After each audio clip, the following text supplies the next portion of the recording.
मैं यूएस में यूज़ होने वाले वर्ड बोलूँगा और आपको बताना है कि उसे यूके में क्या बोलते हैं, ठीक है? पूछें?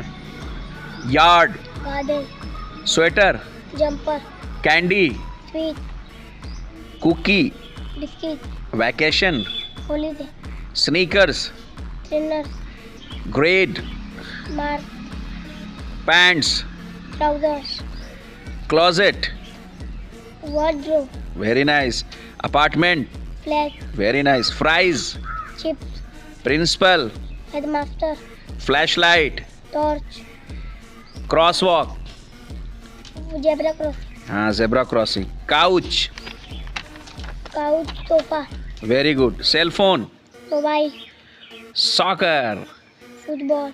एक्सलेंट। उमर, आपने सारे सवालों के जवाब जो वर्ड्स थे यूएस और यूके में यूज़ होने वाले बहुत ही अच्छा बताया। Keep on, very nice.